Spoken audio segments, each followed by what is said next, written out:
আসসালামু আলাইকুম। আজকে সকালে গরুর ঘরটা খুলে গরুর গোবরগুলো দেখে নিজেই গরুর গোবর পরিষ্কার করা শুরু করে দিলাম।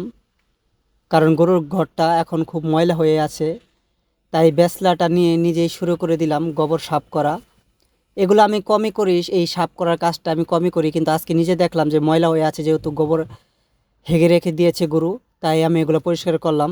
তারপরে একটা ঝাড়ু খুঁজতেছি, পরে ঝাড়ুটা নিয়ে গরু যে প্রস্রাবগুলো করছে সেই ম্যাটের উপর প্রস্রাবগুলো জড়ো হয়ে আছে, পরে ঝাড়ু দিয়ে আমি ম্যাটের প্রস্রাবগুলো পরিষ্কার করে দিলাম, যেন গরু আবার হাগলে সে আবার গোবর আর প্রস্রাব একত্রিত হয়ে কোনো কাদার মতন না হয়ে যায়।